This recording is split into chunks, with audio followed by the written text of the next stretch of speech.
Que el senador Marco Rubio ha estado también respaldando para Puerto Rico desde la pasada reforma contributiva federal. Y para que tengan una idea de lo que es, el gobierno federal en el 1997 legisló esto como una medida en contra de la pobreza infantil, y ciertamente en el 2017 más de 2.8 millones de personas a nivel de la nación salieron de la pobreza. En Puerto Rico esto aplica si usted tiene 3 hijos o más. En el resto de la nación aplica si usted tiene 1 o si tiene 2 niños. Y esta es la gran diferencia de cómo se trata Puerto Rico en el crédito por menor. Aquí se limita ese crédito a si usted tiene 3 hijos. O sea que todas las parejas y todos los matrimonios que tienen solamente uno, o las personas que tengan 1 o 2 hijos, no tienen derecho a ese crédito por menor. Lo que hace mucho más difícil que estas familias, cuando el 48% de la isla vive bajo niveles de pobreza, puedan salir adelante. Esta es una de las herramientas más importantes que le dejaría al bolsillo de cada contribuyente en un término de 10 años $3,000 millones. Así que no solamente es para la familia, sino también se convierte en dinero que se genera en la economía para distintos gastos. Una inyección de casi $3,000 millones que hoy no tenemos. Esto ayuda a trabajadores de escasos ingresos en Puerto Rico a suplementar gastos inesperados, incentivos para quedarse en la isla y no mudarse. Mucha de nuestra gente se nos va, tenemos 1 millón de puertorriqueños viviendo en el estado de la Florida, y hemos visto una emigración en los pasados años, no solamente de profesionales, sino también familias que buscan tener este crédito en cualquiera de las jurisdicciones federales. ¿Cuánta gente se va a impactar cuando esto aplica a Puerto Rico? Estaríamos hablando de 355,000 nuevas familias y más de 404,000 niños que serían elegibles a este crédito por primera vez en Puerto Rico. Se estima que este crédito promedio podría ser de $770 para cada familia en Puerto Rico. Si lográramos incluir la misma proporción federal, estamos hablando de $2,400 por menor, que es lo que aplica en términos federales. Para añadirlo aquí, ese sería el cálculo. Esto representa, ¿verdad?, el 11% con las familias de 3 hijos o más en Puerto Rico. Así que muy poca gente puede accesar eso hoy en la isla. Earned Income Tax Credit es el crédito por trabajo que se le da para fomentar la participación laboral. Mucha gente, cuando van al mercado laboral, sienten que pierden su beneficio de cupón de alimentos o su beneficio de una vivienda segura como un proyecto de sección 8. Este crédito al trabajo lo que hace es premiar a esa persona que va a trabajar precisamente para que no pierda el resto de las ayudas y poderlos levantar de la pobreza. Estos créditos han demostrado a nivel de toda la nación cómo se pueden sacar familias y niños de la pobreza, y los estudios, que no solamente son del Instituto de Desarrollo de la Juventud, sino a nivel nacional, dice que estas personas, más del 15% de personas que han estado bajo el nivel de pobreza, con esta herramienta han logrado salir adelante. Estas 2 medidas que nosotros hemos impulsado en el Congreso pasado y en esta, las logramos aprobar en la Cámara de Representantes en el paquete que se aprobó hace 2 semanas, y que ahora nos estamos moviendo a nuestros homólogos en el Senado a esta labor de educación. El senador Marco Rubio y Rick Scott han estado con nosotros ayudándonos en esto, así que ahora falta la parte del resto del proyecto que vamos a estar impulsando. También el crédito de tributarios por la oportunidad de trabajo, que es esto mismo, ayuda a aumentar el empleo entre madres y padres en la isla.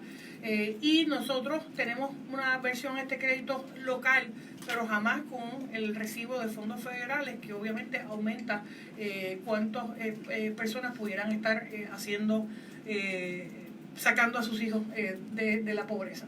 Esto requiere, obviamente, disposiciones también en el Código Tributario Local. Por eso es que es importante que nosotros podamos trabajar en equipo, porque mucha de esta legislación federal necesita legislación estatal y necesita una política pública estatal para el manejo de los fondos y acomodar el sistema contributivo local al recibo de las mismas.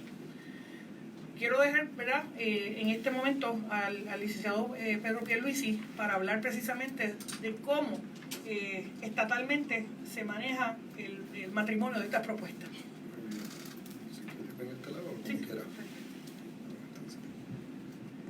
Buenos días a todos y todas. Desde que anuncié mi candidatura a la gobernación de Puerto Rico, enmarqué mi visión en 5 áreas principales: desarrollo económico, calidad de vida, responsabilidad fiscal, gobierno limpio y eficiente y la igualdad. Todas estas iniciativas están íntimamente relacionadas. Y no hay duda de que los más grandes obstáculos que enfrenta el gobierno son los retos fiscales causados por la quiebra del gobierno y la falta de buena gerencia para ejecutar soluciones prácticas y alcanzables. Ante esta realidad, voy a estar receptivo a las buenas ideas, vengan de donde vengan. El estudio publicado recientemente por el Instituto del Desarrollo de la Juventud, titulado Un futuro de pobreza infantil en Puerto Rico, ¿cuánto nos cuesta y qué podemos hacer?, es una herramienta poderosísima y práctica. Felicito al Instituto por ese gran trabajo que llevan haciendo y por proveer claridad sobre cómo atender nuestros retos. Las iniciativas para atender la pobreza cuestan, pero más cuesta hacer nada. Esto hay que verlo como una inversión necesaria para que en el mañana Puerto Rico pueda prosperar de verdad. Los números no son alentadores. Jennifer abundó sobre los mismos. Yo voy a mencionar las 2 estadísticas principales. El 50% de los niños que viven en Puerto Rico viven bajo el nivel de pobreza federal y el 38% en extrema pobreza. Por lo que no invertir en evitar la pobreza infantil redunda en un gasto mayor en el mañana. Las iniciativas federales que nuestra comisionada residente ha mencionado son clave para reducir la carga fiscal de nuestro gobierno y permitir invertir en programas complementarios. O sea, toda iniciativa federal tiene que venir acompañada de acciones concretas que tiene que llevar a cabo el gobierno estatal, las cuales serán una prioridad en mi administración con el apoyo del pueblo. Ahora bien, vamos a las propuestas en específico. Por meses, mi equipo de trabajo y yo hemos estado escuchando al pueblo, recogiendo recomendaciones y desarrollando las estrategias que voy a presentarle a Puerto Rico. Me place decir que las recomendaciones del estudio son cónsonas con mi visión. En primer lugar, es esencial que se aceleren todos los esfuerzos de recuperación y reconstrucción relacionados al huracán María y a los terremotos. Eso será la primera prioridad de mi administración.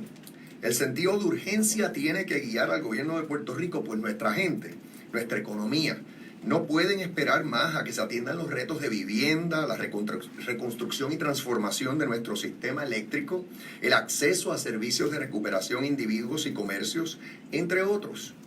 Las poblaciones vulnerables, en particular nuestros niños, son siempre los más afectados en los desastres, por lo que tenemos que ser ágiles y eficientes a la hora de atender la recuperación y reconstrucción.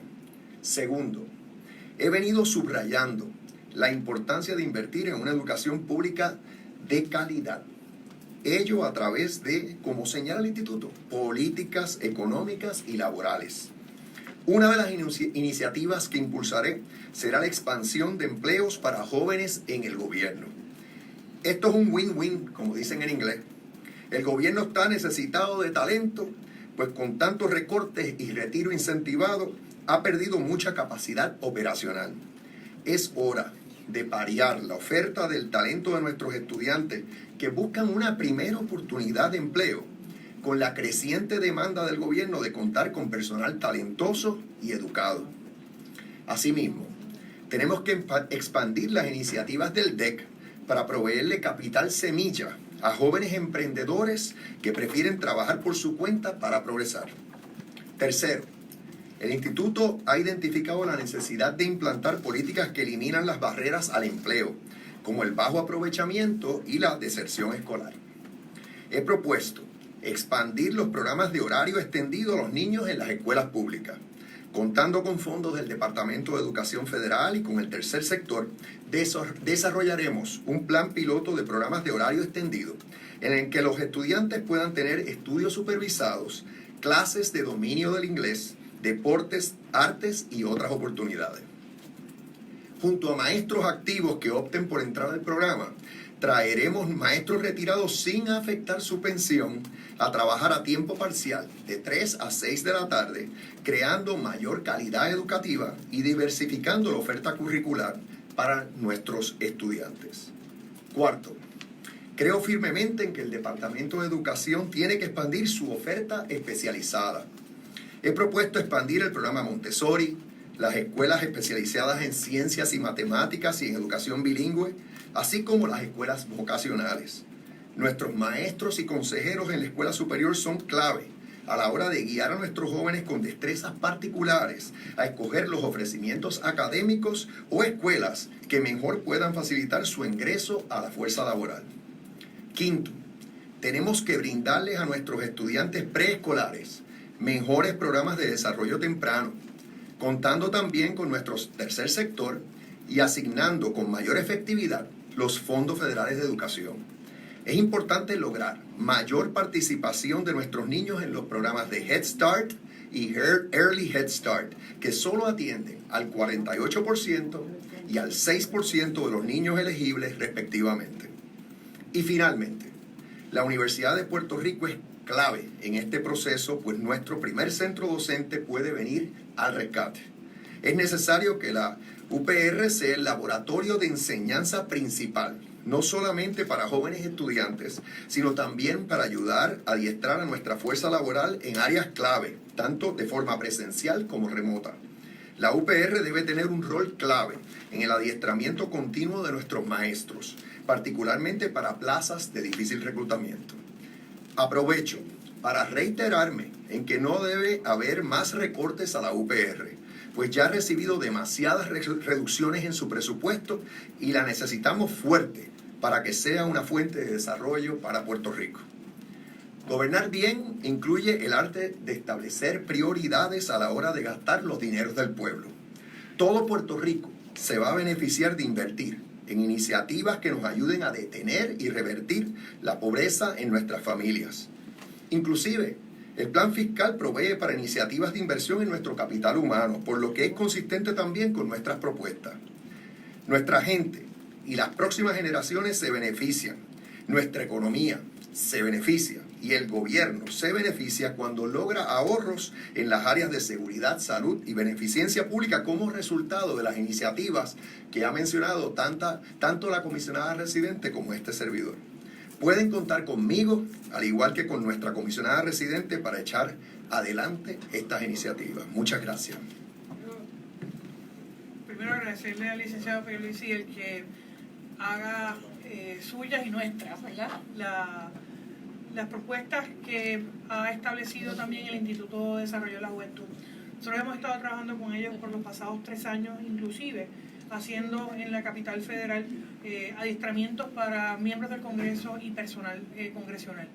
Esto es lo que significa que estas propuestas que ellos empujan y que muy bien han comisionado estudios económicos, que son parte de los datos que hemos utilizado aquí, aunque nosotros hayamos abrazado esas propuestas de manera anterior, hoy nosotros acogemos como candidatos del PNP las propuestas del Instituto de Desarrollo de la Juventud y exhortamos al resto de los partidos políticos a que hagan lo propio, el que podamos unir voluntades para hacer una lucha frontal a la pobreza infantil con acciones concretas, con propuestas definidas que han sido probadas. Y eso es obviamente lo que hacemos hoy aquí, con aquellas que son del instituto, con aquellas que han presentado también el licenciado Pierluisi en esa dirección. Así que estas no van a ser las únicas.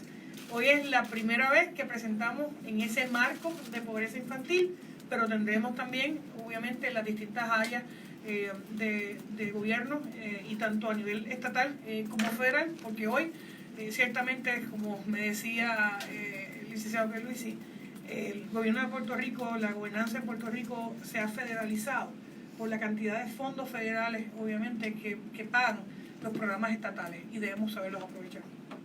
Comenzamos las preguntas. Lo único que le vamos a pedir, por favor, es que cuando le toquen las haga todas para que todos tengan un brequecito. Sheila, Sí. comenzamos.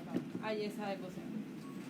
Un momentito, antes de las preguntas, que es que no quería que se me olvidara, y yo sé que Jennifer se une a mí en este planteamiento, hoy debemos conmemorar el natalicio de don Luis Aferré, el padre fundador de nuestro partido, el Partido Nuevo Progresista, el mayor exponente de la estabilidad, de la igualdad de derechos para los ciudadanos americanos que residimos en Puerto Rico.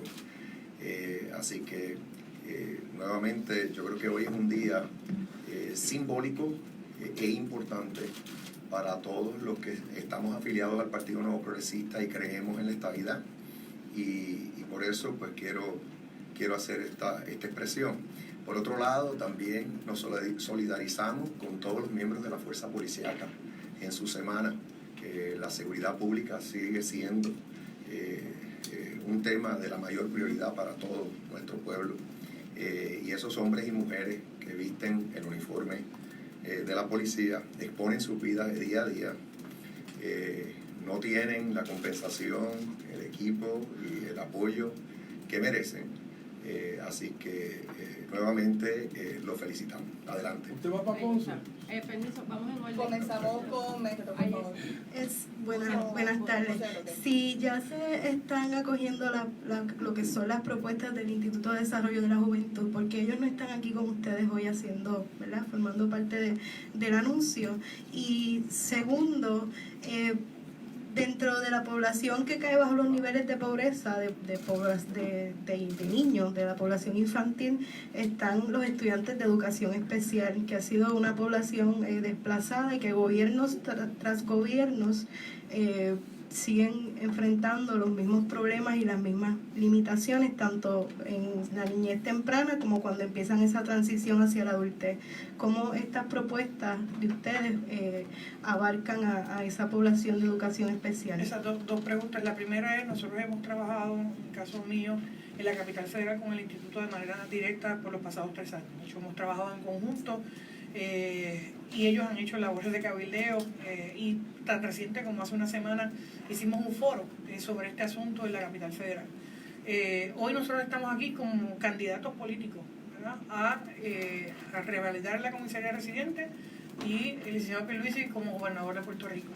Nosotros incorporamos también otras iniciativas que no son del instituto como parte de nuestras propuestas y de hecho reconocemos el trabajo del instituto y por eso también exhortamos a que el resto de los partidos políticos también y del resto de los candidatos acojan estas propuestas. Así que yo creo que aquí se trata de reconocer, ¿verdad?, el trabajo que se hace y le permite, fuera de líneas político-partidistas, a este instituto respaldar y que podamos como isla. Y tengo que decir, yo hice unos acuerdos con la coalición del sector privado en el 2016 que fueron refrendados nuevamente en el 2017. Child Tax Credit y Earned Income Tax Credit fueron parte de nuestras propuestas y estas medidas son avaladas por todo el sector de la coalición privado, incluyendo las asociaciones, que pudimos haberlos invitado hoy aquí también porque son parte de lo que ellos han estado respaldando. Así que en la segunda pregunta, hoy estamos hablando de pobreza infantil y este es un tema bien abarcador, pero ciertamente yo soy autora de la ley que le permite manejar los casos del espectro de autismo. La pasada semana estuve en CEL de Puerto Rico, que ha sido una de las instituciones que más efectivamente ha podido y continúa luchando para nuestras personas con condiciones especiales en distintas categorías. En mi caso personal, pues obviamente yo favorezco, ¿verdad?, la expansión de los servicios de salud de Puerto Rico a Ceiba, a Ponce, pero nosotros vamos a tener otro día para hablar específicamente de nuestra población, no solamente con impedimentos, ¿verdad?, motores, sino también niños de educación especial. Esto obviamente toca a este grupo por el crédito, lo toca también por las medidas que el licenciado Pierluisi trae, pero en el término de educación vamos a tener propuestas concretas y específicas en su debido momento. Comisionada. Abundando brevemente, porque Jennifer se expresó muy bien. Es que precisamente entendemos que el instituto es una entidad que no tiene fines político-partidistas.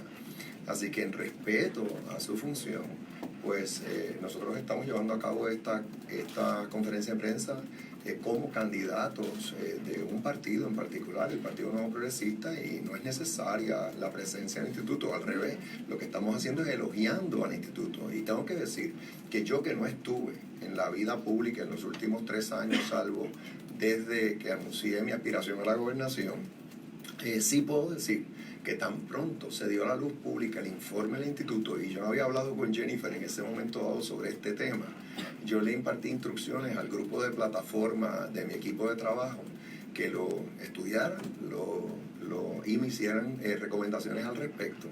Y cuando Jennifer me llama para exhortarme a hacer esta conferencia de prensa conjunta y tomar este tema.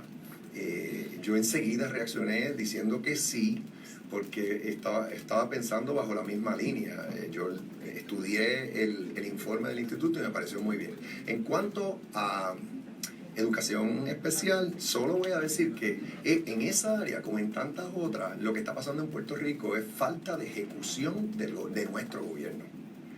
Aquí no hay escasez de fondos federales en esta área. Lo que hay es mala administración de los fondos federales que tenemos disponibles para atender esta población que tanta necesidad tiene y que tan vulnerable es. Ahora, una medida específica que hay que volver a establecer es el reclutamiento y el trabajo de los facilitadores escolares, los facilitadores en el área de educación especial, que sabían, los teníamos bajo la gobernación de Luis Fortuño y lamentablemente fueron echados a un lado.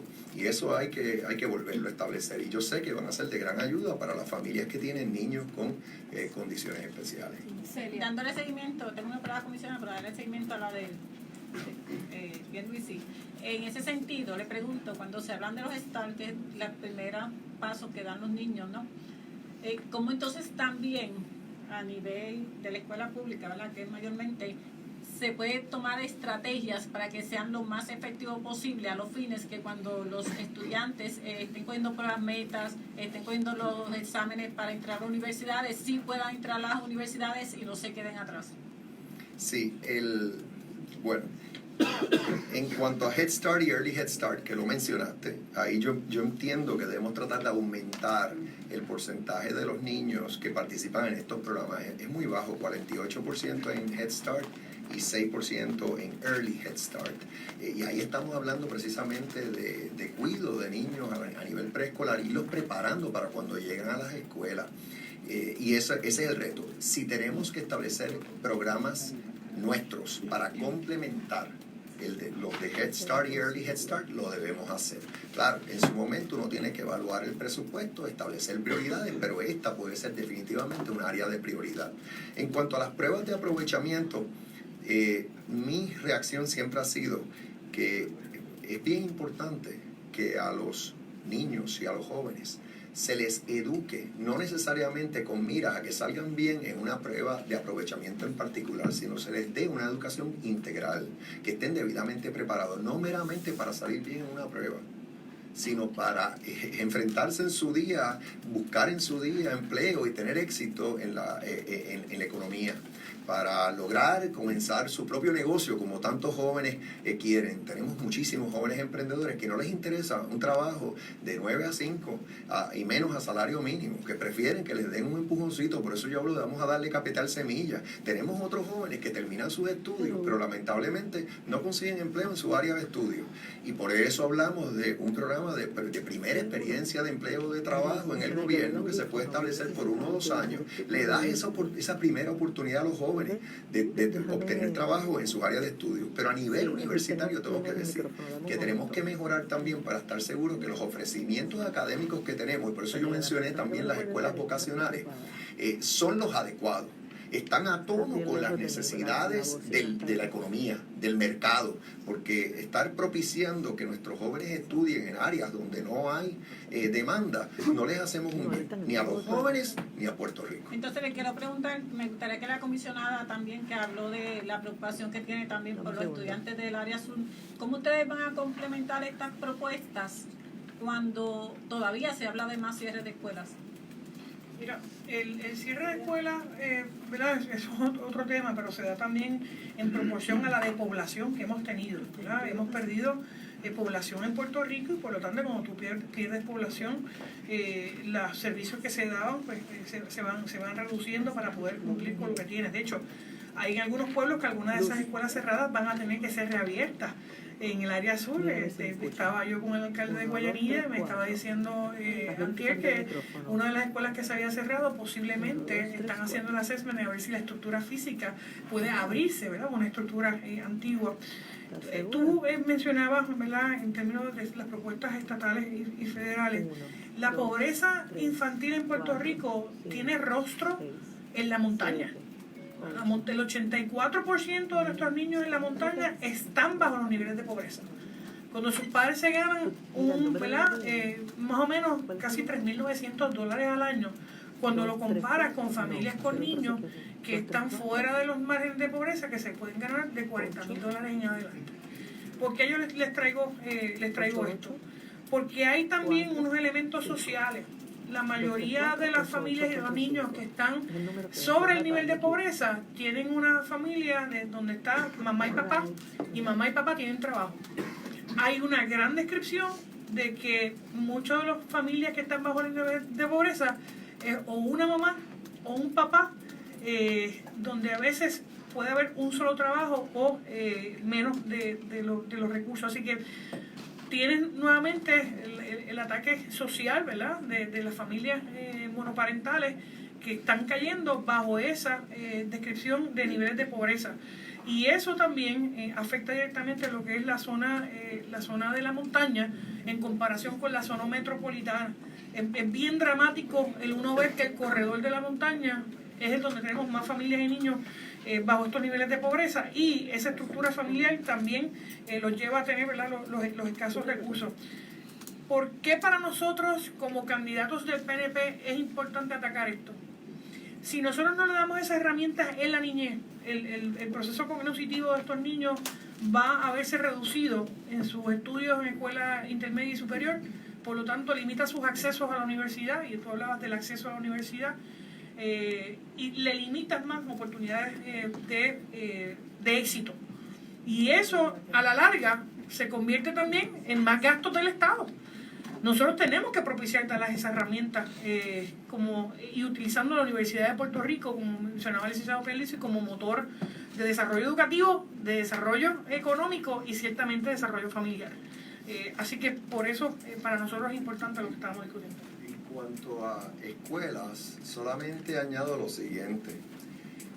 Este proceso de cierre hay que volverlo a evaluar y en algunos casos reconsiderar. Sí hemos tenido la pérdida poblacional que Jennifer González menciona, y hay escuelas pues, que ciertamente había que cerrar porque es que la matrícula era muy pequeña y no se justificaba. Pero tengo que decir que es que Puerto Rico tiene una condición topográfica que en ocasiones requiere que hayan escuelas irrespectivo de la matrícula. Es igual que cuando me hablan que tenemos 78 municipios, pero es que en muchas ocasiones hay municipios precisamente pequeños, en áreas remotas, rurales, que son indispensables para rendirle el servicio esencial que exige el pueblo. Y eso es razón. ¿Por qué es eso? Porque somos una isla preciosa, pero topográficamente está llena de montañas y muchas veces toma muchísimo tiempo ir de un lado a otro. En este fin de semana yo estuve en varios pueblos y voy a mencionar esto. Por ejemplo, en Vega Alta se me informa que se cerró una escuela del siglo XXI, de las que se construyeron, que fueron como 100 en la administración de Luis Fortuño. ¿Cómo es posible que con el problema que hay ahora mismo de seguridad en las escuelas, me cierren una escuela que ciertamente se construyó los otros días, bajo los mejores códigos, en las mejores condiciones? Ahí lo que había que hacer, si acaso, era cerrar otra que fuera más antigua, que tuviera unas facilidades y quizás entonces pues que los estudiantes tuvieran que transitar un poco más. Así que se toman decisiones, tienen que ser sopesando. Me informaron que nunca se consideró el hecho de que esto era una escuela del siglo XXI. Entonces, estoy en Maricao también en el fin de semana y el alcalde me menciona que llevaba no sé cuánto tiempo diciendo que tenía una escuela en excelentes condiciones en el medio, si mal no recuerdo era en Iraida Fría, un área en particular, un sector de Maricao bien remoto, en la escuela lista para abrir, y no fue hasta el viernes pasado que fueron a inspeccionarla. O sea que en esto de las escuelas ciertamente tenemos que otra vez reevaluar el asunto, y si hay que revertir alguna decisión, revertirla, y nuevamente las escuelas que estén en buenas condiciones, pues bendito sea el Señor, abrirlas inmediatamente. Y porque tú estés en Maricao no quiere decir que entonces caes en el olvido. Vamos a Liam de Metro. Saludos.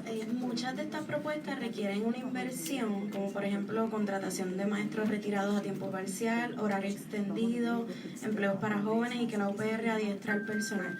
¿Cómo lo van a manejar con la Junta de Control Fiscal?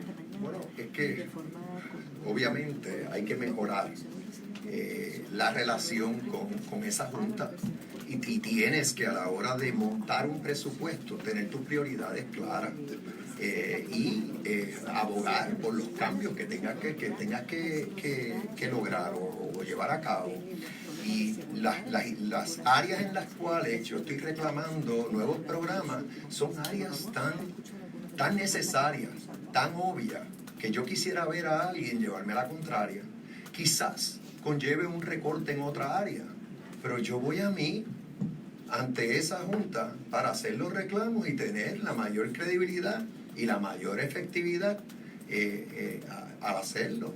Eso es, o sea, y otra vez, o sea, como todos saben que como resultado de esta crisis fiscal, la nómina pública se ha reducido a un nivel nunca antes visto. Se han retirado una cantidad enorme de buenos funcionarios públicos.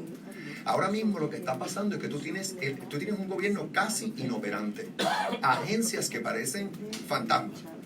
Entonces, un uso excesivo de consultores que nos cuestan más que lo que costaría tener a un empleado público debidamente adiestrado y bien pago, haciendo la misma labor. O sea, que entonces, ¿qué es lo que yo hago?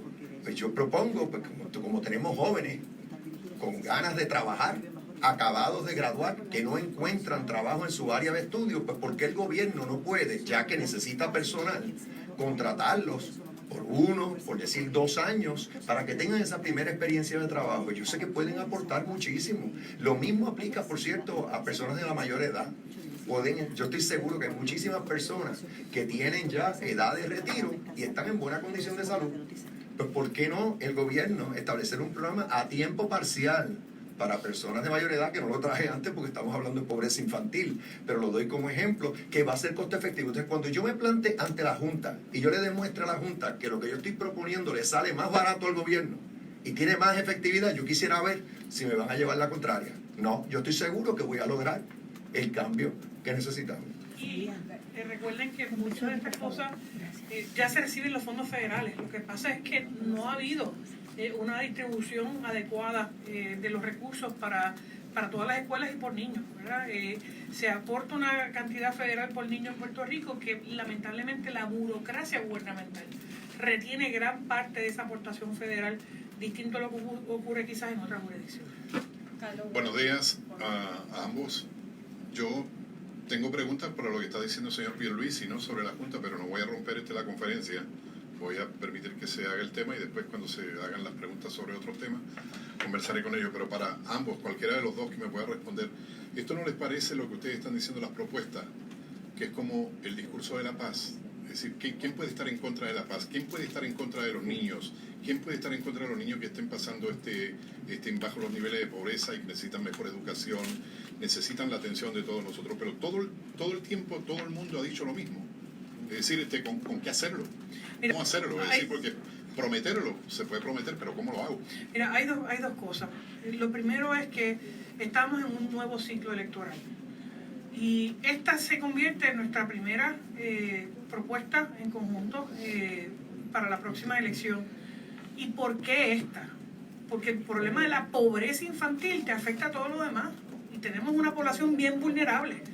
Esta propuesta no es solamente decirlo, es cómo nosotros hemos logrado entrelazar la parte federal de la legislación que se necesita para tenerse, y el licenciado Pierluisi ha aportado la parte estatal que necesita tener también legislación para poderla incorporar. O sea que este es el primer planteamiento más, no solamente en términos esotéricos, sino concretos, de qué se hace en términos de legislación, qué se hace en términos de administración y la prioridad que eso se le otorga dentro de lo que sería el mandato del licenciado Pierluisi y el mío en mi reelección.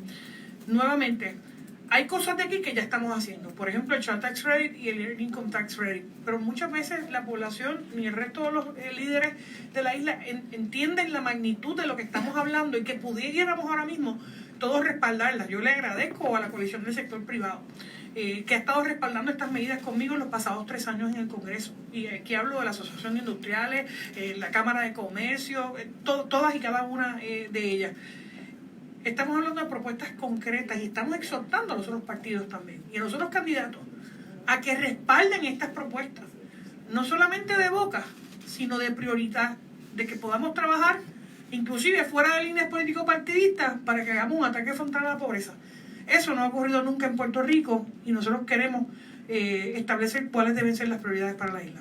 Tengo que añadir lo siguiente, Carlos. Yo soy el primero, y Jennifer también, que sabemos que hay un pueblo desilusionado, hay un pueblo molesto, en términos generales, con la clase política y con las instituciones de nuestro gobierno. Pero precisamente por eso es que no me van a ver hacer propuestas que yo no esté seguro que puedo cumplir o llevar a feliz término. Las propuestas que estamos haciendo aquí son todas pragmáticas, sencillas. El costo no es extraordinario a nivel local. Como ya expliqué, es cuestión de reorganizar tus prioridades. Y así vamos a seguir, porque yo no voy a venir con un mamotreto de este tamaño a decir que ese es el programa de gobierno y después que se quede más de la mitad, por no decir 3/4 partes, sin implantar, porque soy el primero que sé que si hago eso, le hago un flaco servicio al gobierno, al pueblo, y caigo en más de lo mismo. Y aquí lo que hay que hacer es ejecutar. Y un dato más que doy, esto a nivel federal. Hay veces que ocurren desastres y terminan convirtiéndose en una oportunidad. Y no hay duda, porque yo estuve en el Congreso 8 años, que yo veo un Congreso mucho más receptivo a los reclamos nuestros, incluyendo de nuestra comisionada residente, que nunca antes. Y es porque muchos en ese Congreso tienen cierta sensibilidad y saben que hay que darnos una mano en este momento. Y Jennifer está aprovechando cada oportunidad que tiene para lograr, como se logró recientemente, que se incluyera en el último paquete de ayuda, ya se incluyó EITC, CTC. O sea, que, y por eso es, ahora eso sí, reconozco el sentir del pueblo, lo reconozco. Ahora, lo que yo pido es que nos den una oportunidad a este equipo, que nos den una oportunidad a este equipo, que vamos a devolverle esa confianza al pueblo.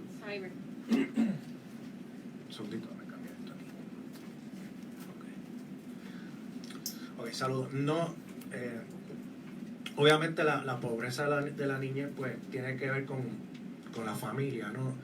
Y hay varios factores que inciden en ese asunto de que los papás o la familia como ese componente pues no puedan necesariamente aportar más al desarrollo económico. Algunas veces, obviamente, usted está hablando de la escuela, que obviamente es 8-3, y pues a lo mejor en un periodo de trabajo pues la persona no puede ir a buscar o sea, si trabaja no puede irlo a buscar, o si por ejemplo vive en Maricao, como usted dijo, el trabajo es en Mayagüez, lo que baja de Mayagüez de Maricao a Mayagüez, pues no. O sea, hay varios factores que inciden en ese asunto y me gustaría saber cómo pueden trabajar, porque obviamente a lo mejor la persona cuando suma y resta de lo que se ganaría si trabaja versus lo que estaría pagando o lo que estarían gastando para todo ese proceso, pues a lo mejor dice, pues mejor me quedo acá y sigo como estaba. Y obviamente quería saber el asunto de lo de extender el horario escolar, cómo van a enfrentar el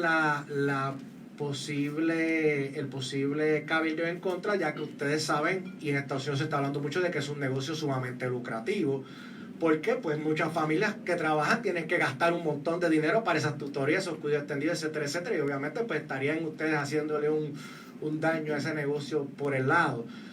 Y adicional a eso, ¿cómo entonces van a fiscalizar el asunto? Porque también se sabe que los programas de tutorías que se pagan con fondos federales muchas veces han sido investigados por el gobierno, porque lo que se da son unos tumbes, o sea, no dan ninguna tutoría, nada, lo que hacen es un fraude.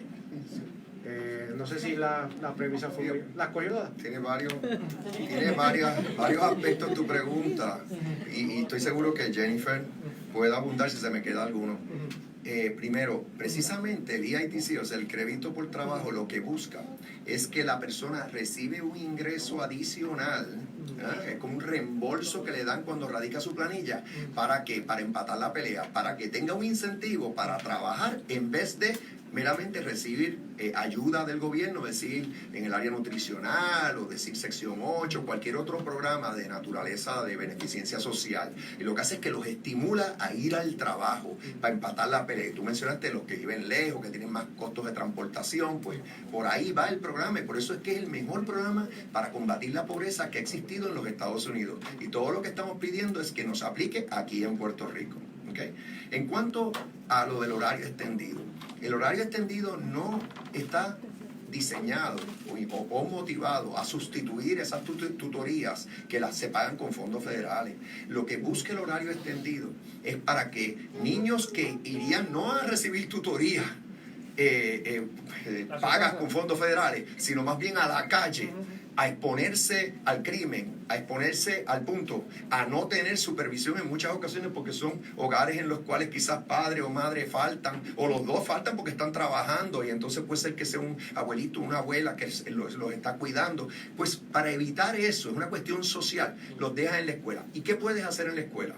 Como yo dije, si los maestros quieren participar del programa, pues podrán hacerlo, ¿ok?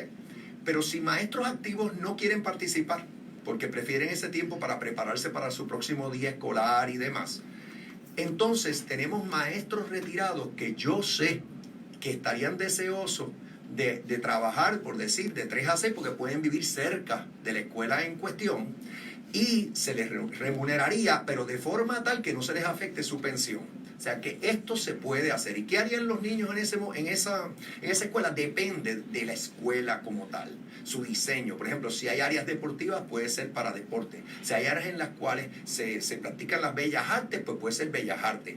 Tarea supervisada es otra área legítima.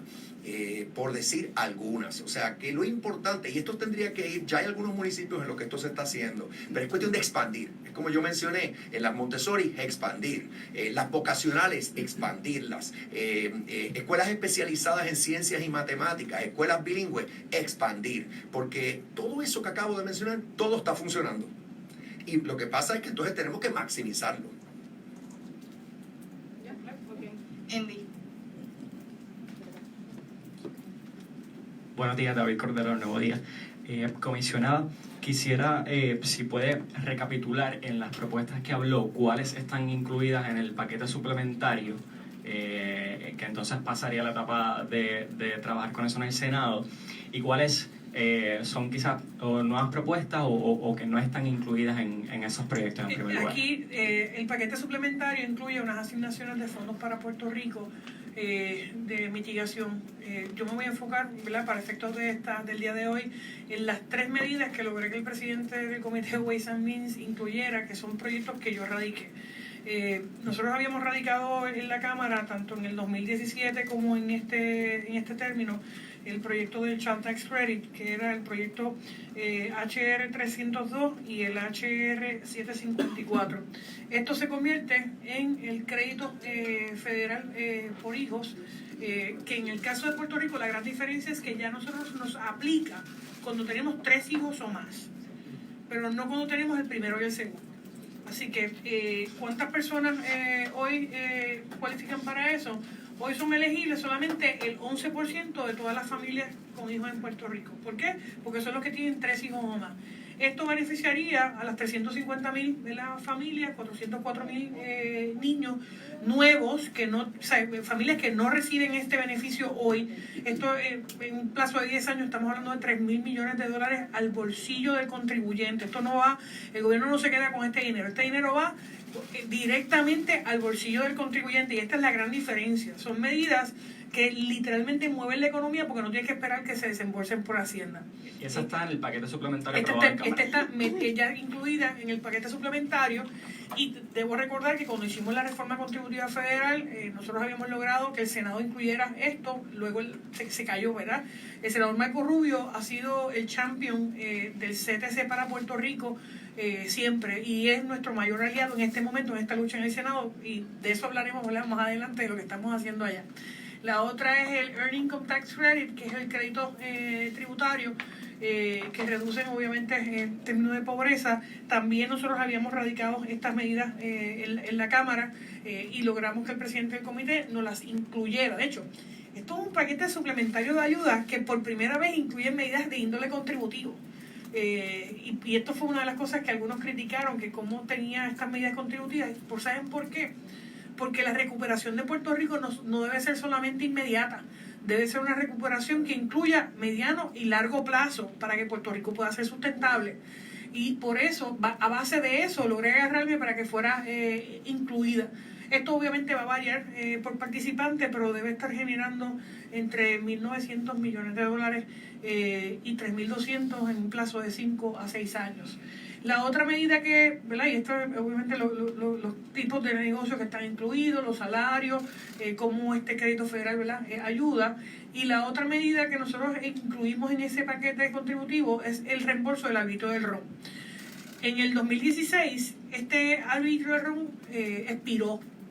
Para ponerlo en contexto, desde la década del 30 y el 40, el gobierno federal le impone un impuesto a todos los rones que se vendan, no importa de dónde sean, y le envía una remesa, un reembolso a las Islas Vírgenes y a Puerto Rico, precisamente porque nosotros somos los mayores productores de ron, y era una manera de ayudar a los territorios a que usáramos ese dinero para distintas cosas. En el caso de Puerto Rico se usa para el fideicomiso de conservación, para viviendas, destino turístico, entre otras cosas.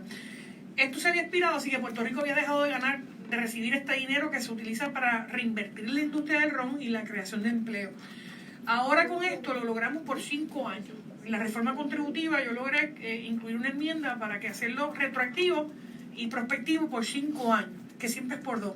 Ahora yo logré que el comité respaldara el que se hiciera de manera permanente, porque para nosotros debe ser importante. Yo represento más ciudadanos que ningún otro congresista en el Congreso. Yo tengo que hacer el trabajo de por lo menos 4 representantes y 2 senadores. Y las prioridades de la isla van en todas las direcciones: salud, educación, desarrollo económico.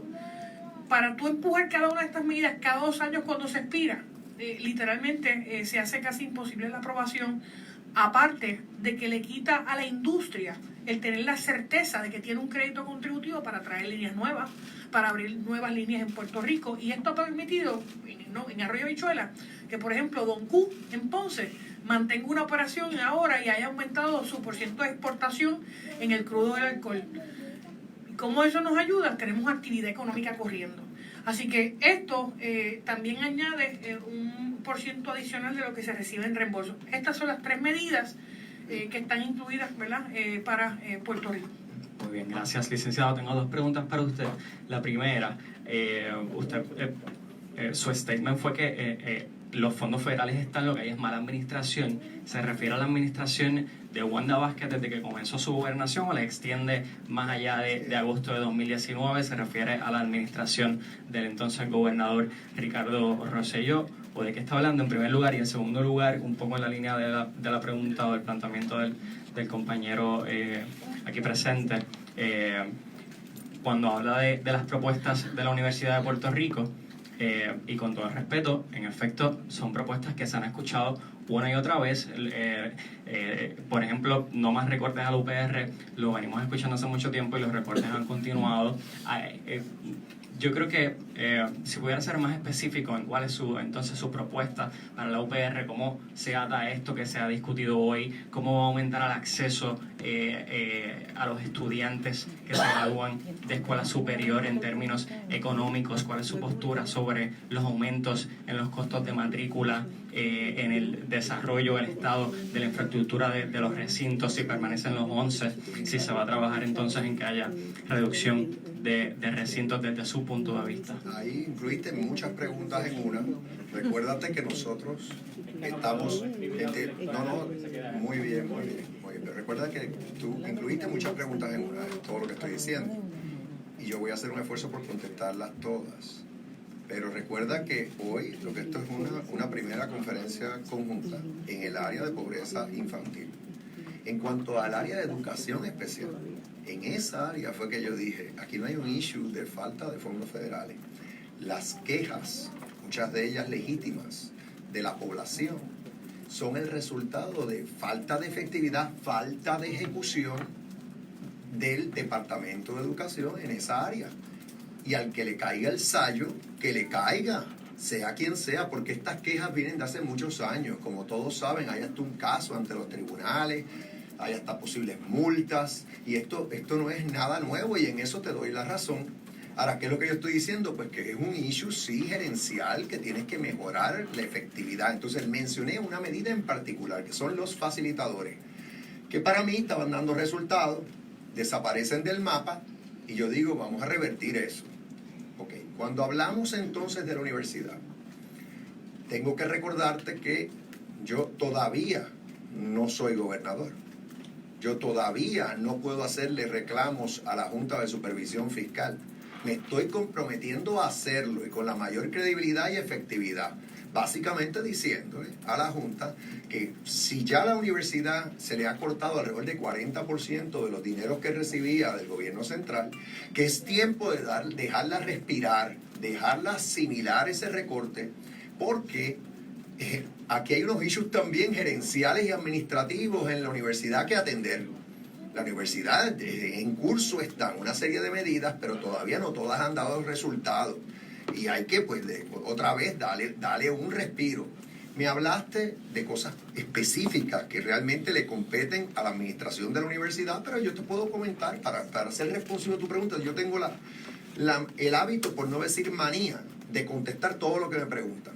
Pues mira, reducción de recinto, yo hasta el día de hoy no me han convencido, no lo favorezco. Pienso que, por ejemplo, un recinto como el de Utuado, si la oferta académica en Utuado está a tono con las necesidades del estudiantado en la montaña, pues hay cabida para el recinto en Utuado. Sí favorezco, por ejemplo, que se consoliden lo que le dicen en inglés los back offices, es decir, el apoyo administrativo de los recintos, y entiendo que están moviéndose en esa dirección, es decir, que la administración, finanzas, recursos humanos, todas esas divisiones, puede haber una oficina que maneje 3 o 4 recintos a la vez, y entonces ahí vas a lograr unos ahorros, y por lo que tengo entendido están encaminados en esa dirección. Cuanto a costos de matrícula, yo creo que aquí ya se aumentó la matrícula, por otro lado se aumentaron las becas que reciben los estudiantes. La información que estoy recibiendo es que aunque el comienzo de ese programa de becas quizás no había fluido bien la comunicación hacia el estudiantado, ya salvaron eso y ya las becas están dando resultados. Y por regla general, todo el que quiere estudiar no está dejando de estudiar por razones económicas, porque entre la beca Pell para los que cualifican a ella y las demás becas, las otras becas que se están ofreciendo, están supliendo la necesidad económica que algunos estudiantes o muchos tienen y que son elegibles a estudiar en la universidad. O sea que yo diría que mi planteamiento principal es el que dije, que es que hay que darle respiro a la universidad, apoyar a su administración y entonces exigir, sí, que siga mejorando su efectividad administrativa, porque como en tantas áreas en el gobierno, vuelvo a lo mismo, lo que hay aquí es unos problemas gerenciales, falta de efectividad, aunque para ser justo con el gobierno sí mencioné que como resultado de esta crisis fiscal, los recursos humanos en el gobierno faltan. Gente competente en las agencias falta. Y estamos utilizando demasiados consultores que nos cuestan más para hacer el trabajo que servidores públicos pudieran hacer a un menor costo. Telemundo. Yo quisiera retomar las preguntas, varias de las preguntas que tenía sobre la UPR, ya las ha esbozado aquí, ¿verdad?, el compañero de Andy. Sin embargo, quisiera retomar la pregunta del compañero precisamente, a ver cuál es la administración a la que usted responsabiliza a Pierluisi por la falta de ejecución y por la, ¿cómo fue que usted dijo?, mala administración en términos del área que sea, educación especial o el área Tiene que que sea. ser, tenemos que ir una a una, pero yo te digo que muchos de estos temas ya vienen por décadas. Pero o sea, me refiero si es a la administración gubernamental de Ricardo Rosselló o de Wanda Vázquez. Bueno, es que acabo de contestar que esto no es nuevo en muchas ocasiones. Pueden haber ejemplos recientes, pero tendrías que ser específica en la pregunta. Si me mencionas algo que ha surgido, yo te voy a decir si yo creo que eso es un problema gerencial o es de otra índole. Ahora, por regla general, no soy el primero que lo dice y lo tengo que decir con toda franqueza. Aquí sí, en términos generales, hay un problema de ejecución en el gobierno de Puerto Rico. Y no es falta de planificación. Aquí, incluyendo en el área económica, aquí hemos tenido modelos económicos por doquier. Hemos tenido planes por doquier. Lo que siempre falta es la ejecución. Y eso se logra, primero que nada, teniendo gente talentosa a alto nivel en el gobierno. Cuando yo llegue a la fortaleza con el favor del pueblo, ¿cuál va a ser mi mayor reto? Atraer gente talentosa para dirigir esas agencias. Gente que domine la materia en cuestión en la agencia y que sepan comunicar lo que hacen. Y eso va a ser un reto, yo lo admito, pero yo voy a nosotros que lo podemos hacer. Entonces, luego de eso, pues tú lo que tienes que hacer es, en todas las áreas que tú identifiques, que hay falta de efectividad, supervisar, darle seguimiento. ¿Qué es administración? Muchas veces es seguimiento para que las cosas se hagan. Y los ejemplos sobran de áreas en las cuales el pueblo no está satisfecho porque no se le ha atendido su reclamo, que es legítimo. Con respecto a la Junta, usted mencionó la Junta, discúlpeme, para que no se me vaya la pregunta, usted mencionó en varias ocasiones que usted pues pretende mejorar las relaciones con la Junta cuando usted sea gobernador.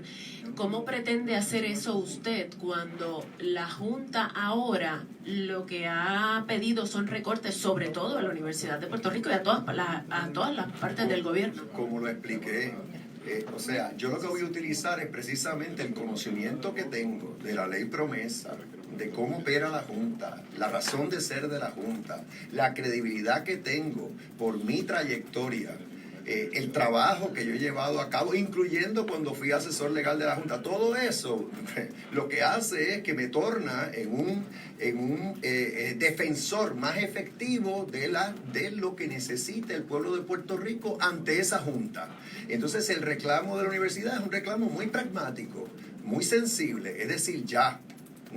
Fíjate que no estoy diciendo vamos a revertir los recortes que tuvimos aquí. Es que aquí básicamente ha habido recortes por todas las áreas. No se podía eximir a nadie, no habían vacas sagradas, pero yo estoy diciendo porque es el juicio que tengo, es la prudencia que creo que tengo, de decirle ya, aguanten ahí. Te admito que yo todavía no soy incumbente, o sea que esto realmente, yo sé que prestan atención, pero yo no estoy en la silla todavía, falta que el pueblo se exprese. Buenos días a ambos. Yo tengo dos preguntas. La primera pregunta es, ustedes presentan un plan, hablan de que hay un 39% de pobreza extrema. La pobreza, o sea, me dicen, tengo estas ayudas, pero no me dan unas metas cuantitativas. Mira, yo espero bajar de 39 cuando sea gobernador a 35, o yo espero bajarla o sea, darme objetivos concretos cuantitativos, porque ya el pueblo está cansado de hipótesis. Esa es la primera pregunta. La contestación es la siguiente. Una de las razones por las que nosotros estamos abrazando el informe del Instituto de Desarrollo de la Juventud es que ellos comisionaron un estudio, un economista, para poder identificar cuánto se requiere de inversión local, cuánto de inversión federal y cuánto tiempo toma cada fase. El estudio presenta distintos escenarios, ¿verdad? Más de 5 o 6 escenarios distintos, de los cuales nosotros solamente hemos mencionado algunos de ellos. El instituto habla de que reducir la pobreza infantil a este nivel costaría casi 6.500 millones de dólares en 3 años, ¿verdad? Y ese número aumenta, por eso nosotros estamos hablando de cuánto se recibiría por familia, porque a base de eso se sacarían los cálculos de si esto va a ser un plan de cuánto se reduce. Hablamos del ejemplo a nivel nacional de que un 15 a 18% con estas medidas han salido de la pobreza.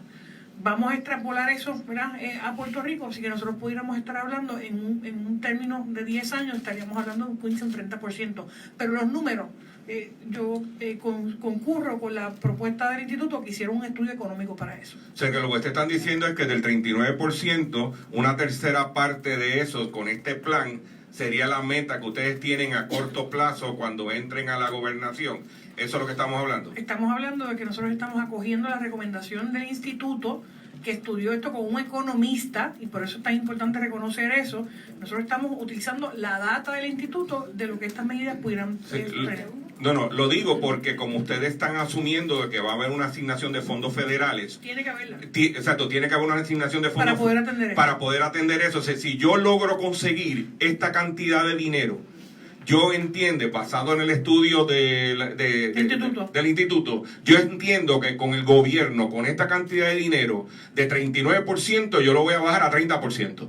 Pudiera ser una... O sea, según el informe, ese es un número real. Ok, y la otra pregunta que tengo, si quiere ampliar sobre lo que estoy diciendo. Solamente que yo estoy de acuerdo que las métricas son buenas y que es una manera justa de tú ver si un gobierno está dando resultados. Habiendo dicho eso, fíjate lo que estamos haciendo aquí. Nosotros más que meramente decir, mira, vamos a crear 10.000 empleos, o te va a bajar la pobreza por 15% para tal fecha, que yo creo que si nosotros hacemos ese planteamiento, posiblemente a nivel del pueblo lo que va a haber es una gran desconfianza. Porque ahí sí te digo yo que van a decir, eso parece una promesa de estas de tarima para ganar un voto. No, nosotros lo que estamos prometiendo aquí son medidas específicas que vamos a tomar. Jennifer González a nivel congresional, propulsar unos proyectos para que se hagan realidad. Y yo a nivel del gobierno de Puerto Rico establecer unos programas particulares, hacer unos reclamos particulares ante la Junta. En su momento, lo que van a poder evaluar es si yo lo cumplí, si yo hice el reclamo, si yo establecí el programa que prometí establecer. Sí, y la segunda pregunta que tengo es la siguiente. Un problema principal que confronta la pobreza en este país es el subempleo. Esta madre que tiene 2 part-time, uno en Burger King y uno en McDonald's, para poner un ejemplo, y no puede atender a un salario mínimo, y el 50% de los puertorriqueños que trabajan se estima que tienen 2 empleos part-time, sin ningún beneficio, dándole el sector privado la carga al gobierno. ¿Qué van a hacer sobre eso? Porque si hay días de vacaciones, si hay beneficio al empleado, la madre puede atender mejor a su niño. Bajo los términos part-time no va a pasar eso. Gracias. Yo voy a hablar, y esto no nos hemos sentado todavía a discutirlo porque estamos trabajando en estos momentos la plataforma de lo que debe ser la propuesta oficial de nuestra colectividad a la próxima elección.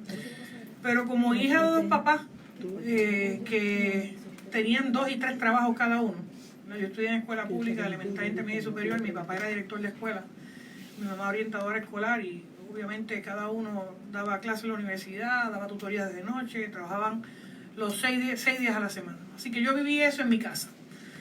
Y aún así, los chavos no dan para la clase media, para echar 3 niños adelante, pagar la agua, luz y todas estas cosas. Ha habido legislación en términos laborales en la isla que se ha aprobado en los últimos años. Yo creo que tú no puedes, ¿verdad? Con la recesión económica, con la actividad económica, donde hemos tenido una reducción de la tasa contributiva en Puerto Rico porque ha habido una merma de población. Y a la medida que más gente se va, se reduce la gente que aporta. Y por lo tanto se convierte en una carga adicional. Yo creo que hay unas áreas que se deberían revisar sobre esa legislación de índole laboral para el sector privado y también para el sector público. Han habido ejemplos de esto. Yo, por ejemplo, la semana pasada tuve una reunión con todos los colegios profesionales en el área en San Juan y trajeron muchas propuestas que ahora nosotros estamos revisando, viendo cuál ha sido el efecto de cierta legislación reciente y antigua. Y eso será motivo de discusión para propuestas concretas en esas áreas. Yo creo que debe haber una revisión de eso. Buenas. Comisionada, comenzando con usted, quiero saber cuál va a ser la estrategia en el Senado para lograr que esto camine, porque tradicionalmente ahí es donde se tranca ¿verdad? Las medidas, y sobre todo a la luz de los mensajes que salen constantemente de Puerto Rico, que es mal manejo de los fondos, corrupción, pelea entre las agencias que deben manejar la corrupción, etcétera. Tú has puesto una pregunta en todo su esplendor y contexto, porque yo les tengo que aceptar que el reto número 1 que tiene Puerto Rico en la capital federal es que cada vez que uno está empujando una medida o buscando recursos, aparece un escándalo.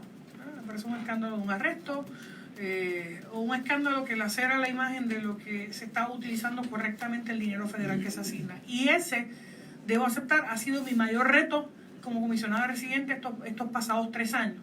Y la ejecución, ¿verdad? Porque mi función como legisladora es lograr que se aprueben las cosas, es lograr que convencer a mis homólogos en los comités, en la Cámara, en el Senado, que el presidente lo firme. Y hasta ahora nosotros hemos logrado la asignación de fondos federales más grande para Puerto Rico. Pero tienes el enlace de la ejecución local, el cumplimiento de las agencias estatales con reglamentos federales, cómo se hace eso y cómo el dinero se ve. Así que eso es un gran reto cuando tu función, ¿verdad?, es una y tiene que venir amarrada también de la parte local. Por eso somos equipos, ¿verdad?, aquí. Sobre la estrategia en el Senado, ya nosotros comenzamos, ¿verdad?, la fase de educación a miembros de mayoría y minoría en el Senado. Esta semana tuve aquí el pasado viernes al senador Durbin. Tuve al senador Scott hace 2 semanas atrás. Viene esta semana el jueves el senador Blumenthal. Así que esto es una labor de educación que fue lo mismo que hicimos en la Cámara, logrando convencer y dar los datos. Ahora estamos haciendo lo propio en el Senado. Les voy a ser bien honesta. Desde que yo llegué en el 2017, yo veía, cuando tuvimos mi primer reto fue Medicaid, que necesitamos para evitar el precipicio fiscal en Medicaid, y luego conseguí 297 millones, el presidente escribió un tuit diciendo que no los iba a aprobar. Y el presidente de la Cámara, Paul Ryan, nos sentamos, me dijo, deben de estar tranquilos, después que manejemos las agencias del Senado, los fondos se van a aprobar. Y así fue. 3 días después se firmó y el presidente firmó la asignación de fondos. Así que yo no puedo dejarme llevar por el ruido de aquellos que atacan o están en contra de alguna medida en Puerto Rico. Tengo que dedicarme a trabajar ¿verdad? Con los que toman esa decisión. El ejemplo de eso es que ha habido oposición en el Senado previamente a los fondos de Medicaid. Hubo oposición a los fondos para Puerto Rico. Y en todas y cada una de las ocasiones se ha aprobado, no necesariamente en el proyecto original, sino en legislación de consenso. Por ejemplo, en el área en el proyecto bipartita que asigna los 20 billones de dólares a Puerto Rico, Senado republicano, ¿verdad? Se aprobó con votos demócratas y sin embargo la Cámara Republicana fue la que lo aprobó. Así que yo lo que estimo es que esta medida como está, tal y como está redactada, no necesariamente va a ser la que se va a aprobar finalmente. Yo creo que aquí va a venir un acuerdo de presupuesto o otra medida en la que van a incluir fondos para manejar el coronavirus. Y esto va a ser motivo de negociación entre ambas cámaras legislativas. Eso ha sido lo que ha ocurrido en los pasados 3 suplementales y en la aprobación de presupuesto. Así que lo mismo puede ocurrir en una medida que ya esté del Senado, que esto se introduzca como una enmienda, termine en un comité de conferencia. Por lo menos en los pasados 3 años así se ha aprobado todo lo de Puerto Rico como parte de negociaciones, ¿verdad? Al final, en diciembre, cuando logramos los fondos de Medicaid, no se aprobó en el proyecto original, se aprobaron en proyectos de consenso. Y eso va a pasar con esto también. Porque aunque usted no lo crea, esta medida, aunque tiene estas disposiciones de Puerto Rico, tiene más fondos para Florida, para Texas y para California. Tiene el nombre nuestro, pero el proyecto tiene más dinero para esos estados que para la isla. Así que es también una fase de educación y de sentar en la mesa a ambas partes, ¿verdad? Yo les tengo que decir que yo he tenido que, aunque soy republicana, he tenido que trabajar de manera bipartita. Todos mis proyectos de ley son bipartitas, todos. Y gracias a Dios he tenido acceso a sentarme y el respeto a mis compañeros demócratas y republicanos, y por eso los sigo trayendo. Los pasados 3 años yo he traído más de 150 congresistas, senadores y jefes de gabinete de la isla. ¿Por qué?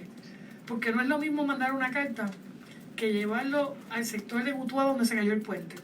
No es lo mismo llevarlos a Guánica, donde los tuve antier. Porque es la manera en la que tú haces el contacto directo, y eso está funcionando. Hoy todavía tenemos una delegación en los pueblos del área sur. Ayer se fue una de 15 y esta semana volvemos con otra. Así que es el esfuerzo de educación.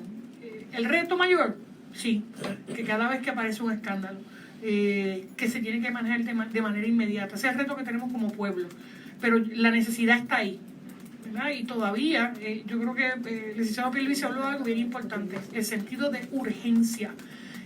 Así que tengo que decir que la coalición del sector privado y yo estamos en conversaciones Ellos también van a hacer labores de cabildeo para esta medida en el Senado, las asociaciones y grupos profesionales, y estamos coordinando, ¿verdad?, esos esfuerzos como lo hicimos en todas las medidas anteriores, de ir educando, ¿verdad?, por cada grupo.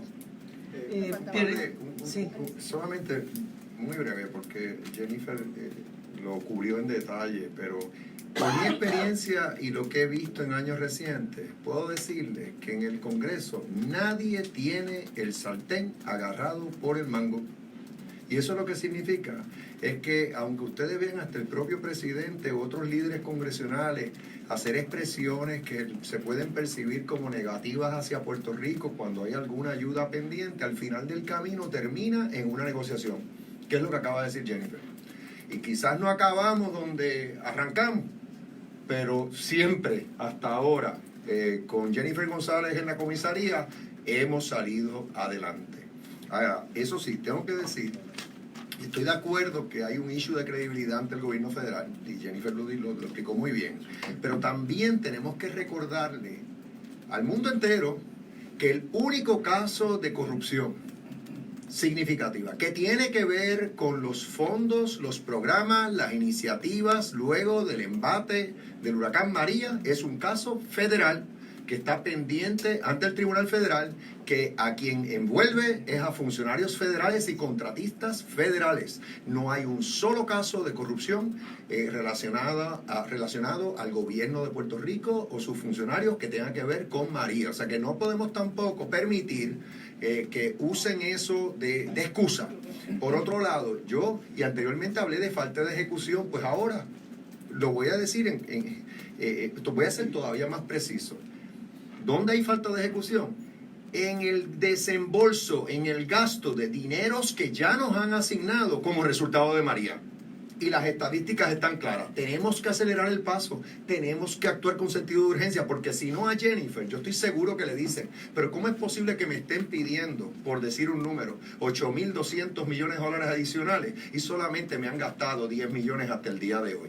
Eso no está bien, obviamente. ¿Y eso qué es lo que es? Son asuntos gerenciales. Hay que estar arriba, hay que estar dándole seguimiento a estas cosas obstinadamente hasta que se logran.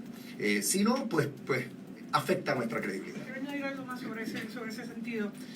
Puerto Rico ha tenido, por lo que sale, ¿verdad?, públicamente, unos requisitos adicionales que otras jurisdicciones no han tenido. Y esos requisitos adicionales han conllevado que el gobierno de Puerto Rico haya tenido que estar implementando medidas de transparencia, al punto que muchas de ellas están disponibles hasta online. Eso no ocurre con otras jurisdicciones. Eso toma tiempo, eso toma esfuerzo.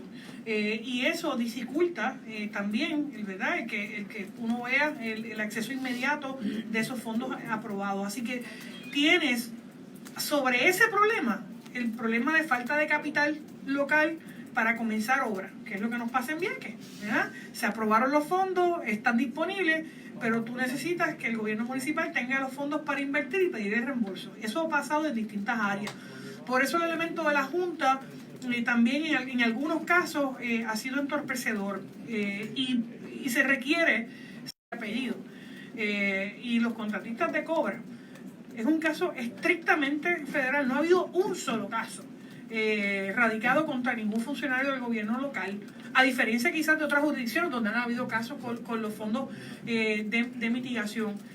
Así que si algo va a salir al final de todo esto es que si continúa la operación de transparencia en el manejo de los fondos, Puerto Rico ya cumple hoy con muchos más requisitos. Por eso a mí no me preocupa el monitor con quien me reuní, el monitor en el área de vivienda, porque cuando empezó a ver todos los controles y todas las medidas de transparencia, ahora lo que estamos mirándolo es para que empuje el desembolso de fondos. De hecho, esta semana el almirante Brown debe estar haciendo reuniones entre esta y la próxima semana en Puerto Rico, precisamente para acelerar esa parte de la ejecución de fondos federales. Por último, quería saber si ambos, qué áreas específicamente de la de las leyes laborales, de lo que fue la reforma laboral, observarían o creen que deben cambiar? Yo hablé en términos de la pregunta que hizo Dr. Chopper, con el mayor respeto, porque no me sé tu nombre completo, prefiero decirte Dr. Chopper. Esa es la marca. Esa es la marca, ¿ves? Es como Pierluisi, que dijo hace unos minutos al sartén por el mango. Yo no puedo decir esos refranes porque no me salen, ¿verdad? Lo digo al revés, y después mi madre me llama y me dice, no digas refranes. En el caso de lo que nosotros entendemos debe revisarse, yo creo que debe haber una revisión completa en términos de cómo esas medidas laborales rinden fruto en desarrollo económico, en creación de empleo, en creación de riqueza. Y yo creo que no debe ser malo en hacer una evaluación de los efectos de las leyes aprobadas, de si funcionaron para lo que se implementaron o si ha sido el efecto negativo. Y eso se debe hacer todo el tiempo. No voy a entrar en el detalle porque en algún momento nosotros hablaremos de propuestas, ¿verdad? Laborales, pero yo creo que algo queremos sentar hoy con esta conferencia. No puede convertirse esto en un catálogo de subasta de propuestas para ganar una elección. Esto tiene que convertirse en un análisis detallado, real y económico de qué funciona y qué no funciona. Por eso hablamos con datos, con propuestas concretas de profesionales y lo que se está haciendo. Lo que uno quiera hacer no necesariamente es lo que se puede hacer. Por eso uno tiene, yo exhorto, ¿verdad?, a todos los que estamos en una papeleta, y yo agradezco a la base de mi partido que haya respaldado mi candidatura como candidata única, comisionada residente, a ser más juiciosos con las ofertas que se le hacen al pueblo de Puerto Rico, y eso es lo que queremos. Ningún otro candidato ha dado propuesta. Nosotros queremos sentar, ¿verdad?, la base de lo que debe ser eso. Hoy no es casualidad que nosotros estamos hablando de pobreza infantil. Hoy es el natalicio de Luisa Ferrer, una persona que luchó contra la pobreza en Puerto Rico, otorgando títulos de propiedad, dando herramientas para esto. Por eso es que obviamente fundó nuestra colectividad, que precisamente es tallar seguridad y progreso. De hecho, sea de paso, si podemos avanzar un poquito, porque yo voy a ser la oradora en la actividad de Ponce ahorita en la tarde, y sé que Pedro va a estar en otros pueblos también, y necesitamos, ¿verdad?, correr. Vamos a tener la última del tema y después hacemos una cortita de otro tema. Yo tengo preguntas. Como Rosso preguntó, yo le contesto. En mi caso en particular, yo estoy excusado por compromisos previos, pero mi equipo me va a representar y enviamos un arreglo floral. Así que, y me uno a la actividad, no presencialmente, pero por eso hice las expresiones que hice al principio de esta actividad. Y yo voy a estar ahí. Jennifer será la oradora invitada, así que quedará muy lucida la actividad. Sí. La pregunta básicamente es sencilla. Sabemos que la pobreza infantil es un asunto muy importante. Sin embargo, la clase media constantemente se queja de que se sienten estrangulados. ¿De qué manera ustedes entienden de que esto ayudaría no tan solo a la población más empobrecida, sino porque muchas veces la clase media termina empobreciéndose aún más porque se siente estrangulada? Mira, cuando hablamos de pobreza infantil, tiene que haber un papá, ¿verdad?, o una mamá, o un hogar que sea custodio de ese menor. Estamos hablando que estas medidas impactan directamente 355,000 familias, la mayoría de ellas de escasos recursos y clase media baja y clase media regular. Y esos 404,000 niños vienen de ese segmento de clase media. Por eso es que estas son dos de las medidas que van directamente a eso, esos papás que trabajan, o esos papás que a veces dicen no puedo trabajar porque si no pierdo el cupón de alimentos y pierdo el derecho a una vivienda asistida. Así que tú tienes una mezcla de recursos que se tienen que aprobar en la parte federal para tirarlos a la calle y premiar ese sacrificio y ese trabajo, y obviamente la parte estatal. Ahí ya te contestó, pero yo te diría que lo que más quiere la clase media en Puerto Rico es crecimiento económico, desarrollo económico, Plan médico que no pueden coger porque la línea está tan finita que no pueden tener acceso a su plan médico. Si tú tienes mejores mejores oportunidades de empleo, mejores oportunidades de hacer negocios, mejores salarios en Puerto Rico. Entonces atiende en gran medida las necesidades de la clase media. Y nosotros en su momento vamos a estar llevando a cabo otras conferencias de prensa para hablar del tema económico en general. Pero también te añado que yo sé que a la clase media le preocupan los costos. Por ejemplo, el costo de la luz. Por eso ves que enseguida salimos al paso y decimos, no puede haber aumento en la luz. Está bien que se reestructure la deuda de la Autoridad de Energía Eléctrica, pero no puede conllevar un aumento en la luz, cero aumento en la luz. Y lo vamos a hacer, vamos a estar vigilantes, porque sabemos que la clase media le impacta directamente, los pequeños y medianos comerciantes le impacta el costo de la luz. Pero son temas que se salen del marco de esta conferencia, que era más bien pobreza infantil. Pues ya Jennifer lo dijo, o sea, muchas veces, ¿cómo tú mides clase media? Hay veces que en la clase media hay personas que tienen sus niños en escuela privada a un costo mayor porque la escuela pública no le está dando resultados. Y si nosotros tenemos buenas medidas para mejorar la calidad de la educación en Puerto Rico, como las que yo mencioné, eso ayuda a clase media, porque quizás entonces lo que causa es que regresan los niños a la escuela pública y tienen un ahorro como resultado. Dos cositas para ambos, comisionada. A usted, sus compañeros que andan por el sur, la invitaron a ir con ellos. Sí. Pero no a visitar los campamentos y todo eso. Sí, nosotros estuvimos ayer, de hecho estoy en la agenda. Nosotros estuvimos el jueves, viernes y sábado con la otra delegación del comité. Lo que pasa es que van a visitar los mismos sitios que estuvimos jueves, viernes y sábado, así que teníamos otras actividades. Y cuando su compañero Steny Hoyer dice, no vamos a tomarnos ninguna foto, queremos encontrarnos con las personas, solo para hablar con ellas y no para exponerlos ni para usarlos. ¿Usted escuchó esa o leyó esa? Sí, me parece muy bien. Ajá. Me parece muy bien. Okay. Y concuerdo con eso. Yo he tenido muchas reuniones y muchas visitas a estos centros y usted no va a ver eso. Y al señor Pierluisi, por ejemplo, ¿cómo usted convencería si yo fuera un elector bona fide del PNP? Eso sería un logro. Un milagro. Después hablamos de eso. Pero yo soy un elector bona fide del PNP y estoy cansado de todos los políticos, de todas las cuñas que han maltratado el país. ¿Por qué yo debería votar por usted y no por Wanda? Bueno, en primer lugar, yo soy quien soy.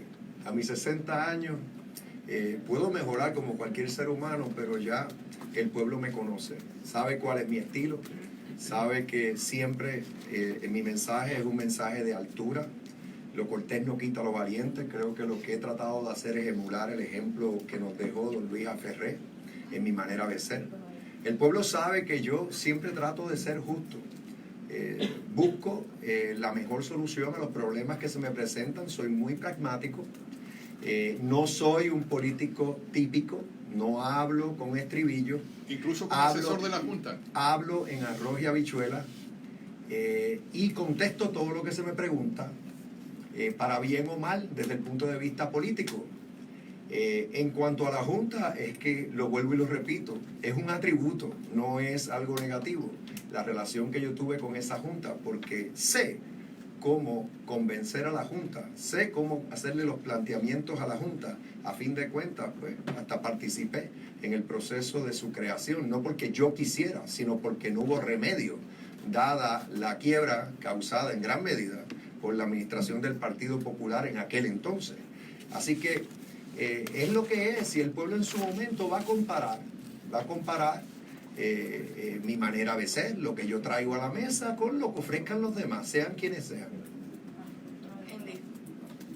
Tengo una pregunta, Cejado. Sí, y ella también, todos van a preguntar y todos han preguntado. Bueno, Gabriel Pacheco, Nuevo Día, para la comisionada. Hace varias semanas usted sometió unos reclamos a la FTC y el censo de los Estados Unidos referente al crimen comercial con Puerto Rico. Me gustaría saber cuál es el estatus de esas dos medidas que usted sometió, si alguna de ellas necesita algún tipo de aprobación congresional, y si alguna de ellas no necesita, pues cómo iría eso. Y lo segundo es, este tema es recurrente, por décadas, si se puede decir. ¿Por qué trabajarlo entonces ahora, Y si me pudo proveer, por ejemplo, uno o dos ejemplos más grandes de lo que usted reconoce como comercio, de crimen comercial. Mira, el compañero habla de las barreras comerciales. Nosotros hace unas semanas atrás presentamos ante el Federal Trade Commission una petición de que se evaluaran las prácticas de comercios privados en la isla, de no ofrecer la disponibilidad de sus productos como quizás los ofrecen en otras jurisdicciones. Voy a dar ejemplos específicos. Tiendas por departamento que en su oferta en cualquier estado incluyen el que usted recoja el producto en la tienda o el envío por correo, pero esas opciones no están disponibles para Puerto Rico. O el que se descarguen programas que se compran por internet, pero no están disponibles para su descarga en los territorios o en Puerto Rico. O en otros sistemas de compras por páginas o plataformas sociales, el que no esté disponible el envío de esos productos a Puerto Rico, aun cuando sí se lo envían a Alaska o sí se lo envían a Hawái. Nosotros logramos incluir ya, y ya es ley, instrucciones y legislación que logramos incluir como parte de las recomendaciones de un informe para que las agencias federales, tanto de la FTC como el Censo y el Buró de Estadística Federal del Departamento de Comercio de los Estados Unidos, le rindan un informe al Congreso el 19 de marzo de este año sobre las acciones concretas para, junto al Servicio Postal de los Estados Unidos, buscar mitigar junto a estas empresas privadas el por qué esa discriminación comercial o esa barrera comercial a Puerto Rico. Nosotros nos hemos estado reuniendo las pasadas 2 semanas para darle seguimiento, ¿verdad?, a ese informe, dónde van. Todavía están habiendo reuniones con las agencias postales, algunos propiciarán el que los envíos están incluidos, pero cosas tan básicas como que el CDC hace 2 o 3 semanas ni siquiera incluyera a Puerto Rico en la aplicación de cómo se afectaba la isla. Nosotros hicimos la gestión y ya estamos incluidos. Y eso pasa con cada comercio. Además de eso, esa es una, la de las barreras comerciales. La segunda es el EEI, Electronic Exchange Information, que nosotros tenemos que rendir cada vez que los comercios tienen que llenar e invertir y pagar por notificarle a las agencias federales cuánto se está exportando e importando. Y eso conlleva un costo de hacer negocios en Puerto Rico. Nosotros hemos tenido tan recientemente como la semana pasada, junto al secretario del Desarrollo Económico, Manuel Lavoy, una reunión con el Censo Federal y con el Buró de Estadística y el Departamento de Comercio, porque yo también incluí legislación junto al congresista José Serrano. En el proyecto que aprobamos de presupuesto en diciembre se le dio un término para someterle un informe al Congreso sobre cómo se va a cambiar y eliminar esa barrera electrónica para Puerto Rico. También tienen que someter este informe el 19 de marzo. De hecho, ya ellos están listos. Nosotros estamos, ¿verdad?, revisando eso. Eso conlleva que Puerto Rico tiene que hacer unos cambios también en la data de importación y exportación que no tenemos, y que para eso el secretario de Hacienda, el secretario de Desarrollo Económico, entre otros, estuvimos reunidos esta semana, y a petición nuestra el Buró de Estadística Federal constituyó un comité de trabajo federal para trabajar esto para Puerto Rico. Lo constituye el secretario de Desarrollo Económico, el Departamento de Hacienda, la Administración de los Puertos local, el Instituto de Estadística, y por la parte federal, Censo Federal, el Buró de Estadística, esta servidora, y me falta una agencia, el IRS, está incluido, y estamos teniendo reuniones por lo menos cada 2 semanas. Ya tuvimos la primera, ya la próxima tenemos fecha. Ellos, como parte de este esfuerzo, estarán aquí la próxima semana, reuniéndose con el sector privado también, que ha sido, tengo que decirlo, la Cámara de Comercio y los industriales han sido grandes facilitadores de estas propuestas nuestras, dándole data, ¿verdad? Y esto incluye carga aérea. Así que yo te diría que estas son acciones concretas ya incluidas en legislación, que ahora va a requerir que las agencias federales nos den cuál es el feedback de eso. La otra es cómo Puerto Rico mide su Producto Bruto, su GDP. Nosotros incluimos también en la legislación junto al congresista Serrano de diciembre, en el proyecto bipartita, el que se le diera una instrucción a estas 2 agencias, el Departamento de Comercio, Censo y el Buró de Estadística, el que manejara junto al gobierno de Puerto Rico cómo podemos empezar a instrumentar cuáles son nuestros ingresos y gastos, cuál es nuestro Producto Bruto, que no es el mismo que se utiliza cuando se mide en otras jurisdicciones. Sobre ese sentido también tienen que someter un informe, pero a abril, ¿verdad? De este año, y ese está mucho más adelantado. Ya han habido reuniones entre el gobierno estatal y el gobierno federal para hacer estos cambios. Son cambios que incluyen el sistema SURI, el sistema contributivo, ¿verdad?, de Puerto Rico, que se lleva a través del Departamento de Hacienda. ¿Y en qué redunda esto? Que le facilita al gobierno de Puerto Rico hacer negocios en el sector privado. Así que GDP, Federal Trade Commission, EEI, son algunas de las cosas. Y el censo, quiero aprovechar aquellas personas, métanse en la página del censo. No solamente hay trabajos y plazas disponibles. Puerto Rico, si no llena el dato del censo, esto no es para meter precio a nadie. El problema es que la mayoría de los fondos federales que llegan a Puerto Rico por grants vienen a base de los niveles de pobreza y de los datos de esas preguntas que usted va a contestar. Eso es secreto. Si usted no contesta eso, los fondos de Puerto Rico pueden reducirse a nivel federal porque se hacen a base de quién conteste esas preguntas. Así que por eso es tan importante para nosotros documentar esa pobreza. Y lamentablemente mucha gente piensa que esto puede ser contraproducente. Así que exhorto a nuestra isla a que llenen ese cuestionario del censo. Rápido.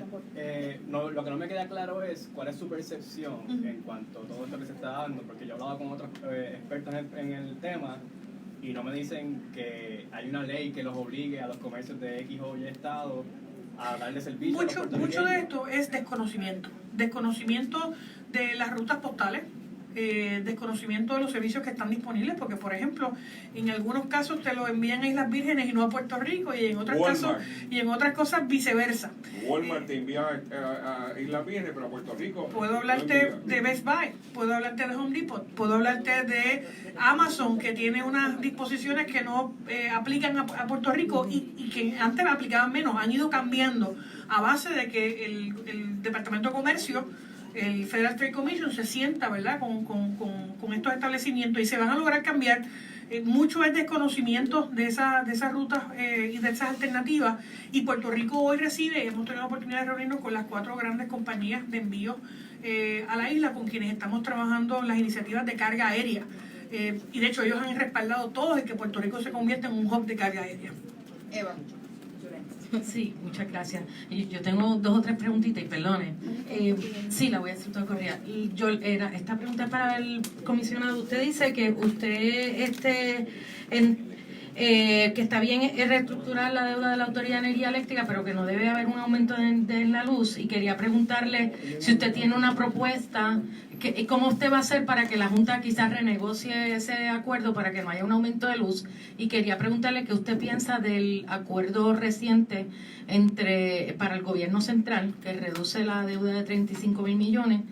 ¿Qué piensa de eso? Y si usted entiende que el que paguemos un servicio de deuda de 1.500 millones es sostenible para la economía.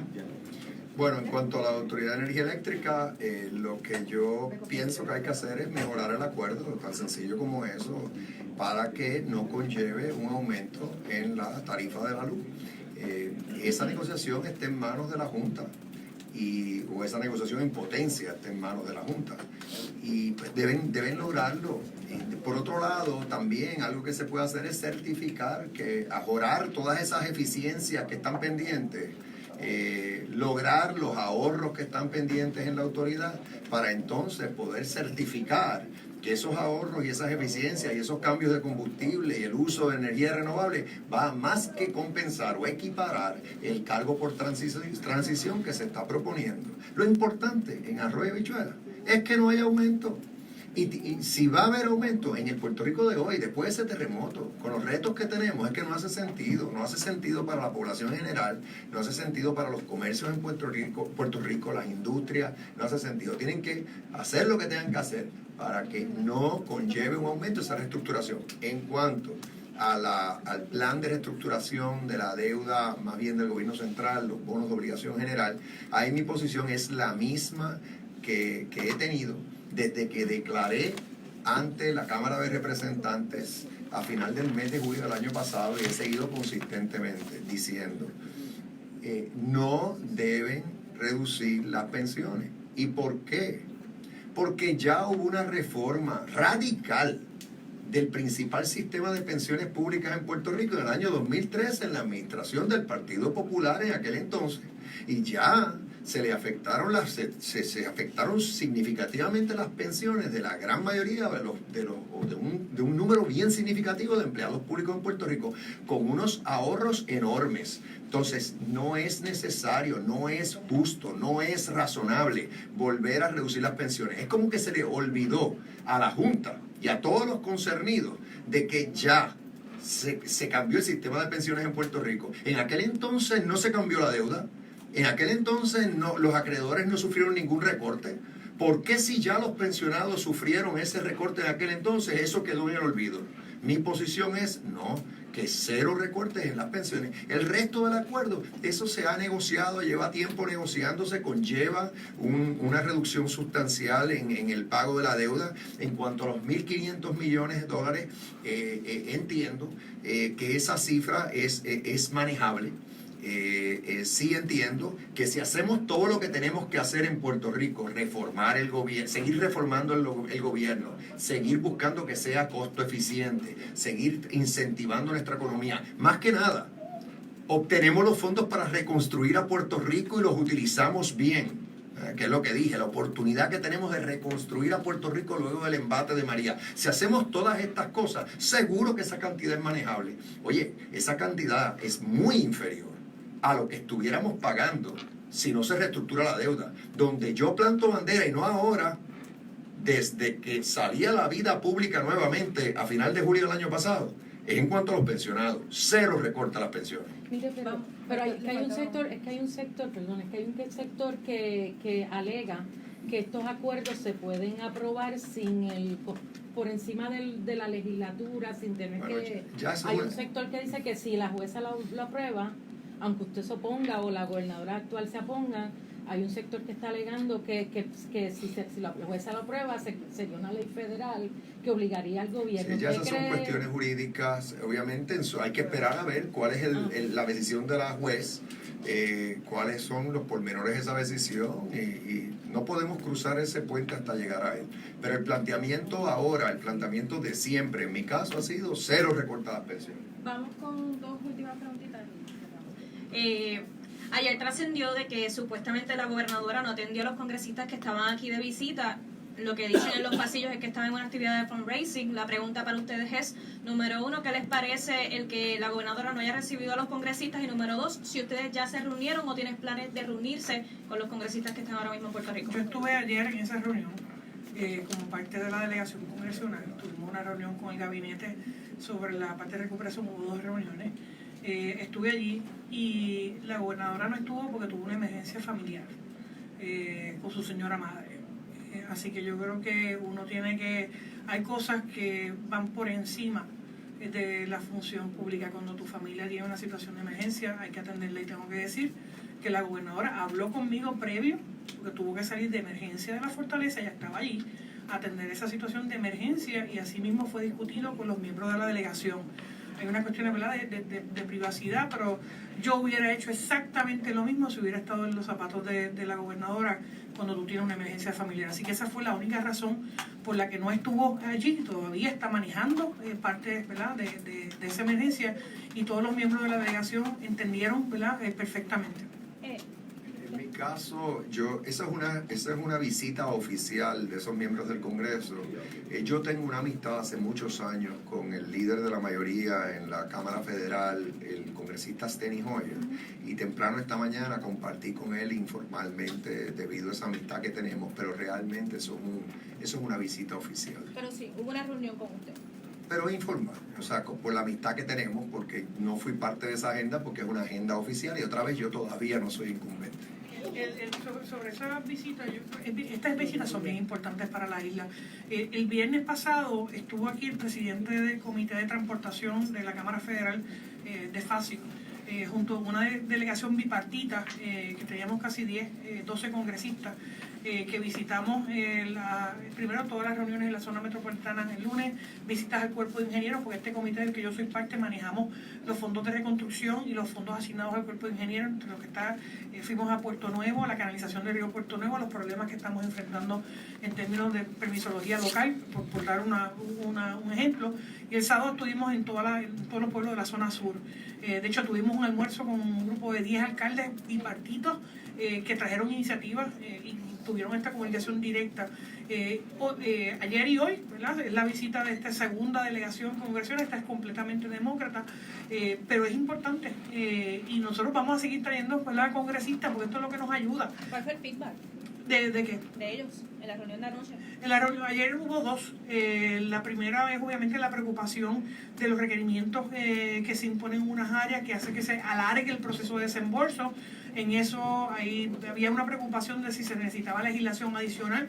Y yo, pues, obviamente estamos haciendo comunicaciones en conjunto de cosas que se pueden hacer, por ejemplo, en vistas públicas, en comunicaciones a la agencia. Algunos de ellos, como Nidia Velázquez, siempre ha firmado las comunicaciones conmigo de peticiones específicas. El líder Hoyer, discutimos esto, ¿verdad?, cada vez que nos vemos en el floor. Así que es una delegación comprometida. Los que estuvieron ayer, los que estuvieron el viernes, el senador Scott cuando vino, mientras más gente tengamos aquí viendo las cosas de primera mano, más fácil se me hacen a mí conseguir las herramientas. Y eso ha sido la estrategia que he utilizado desde 2017 y está funcionando. Culminamos con Telemundo.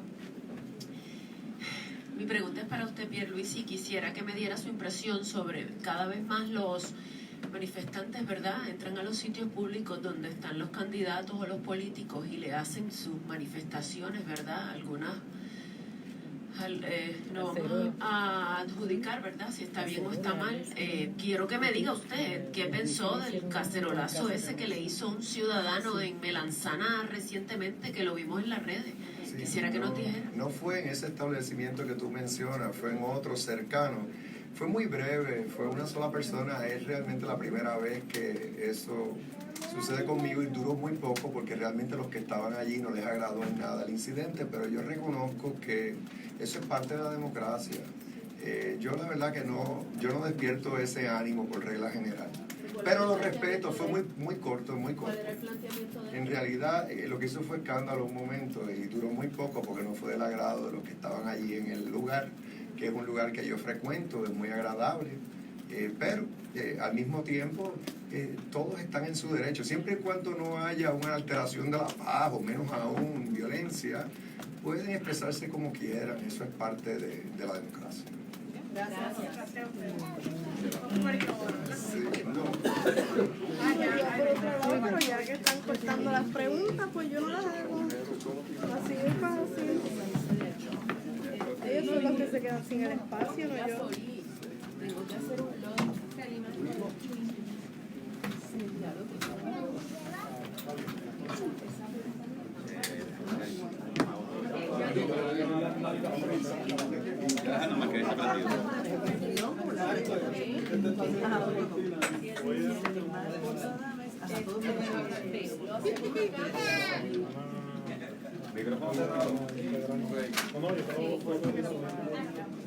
El inalámbrico. Ok. Sonando acá. Y se va. Hey.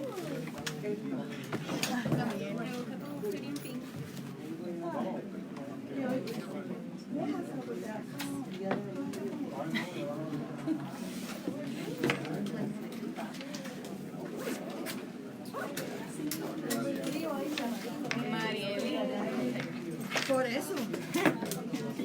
Qué bonito, muchas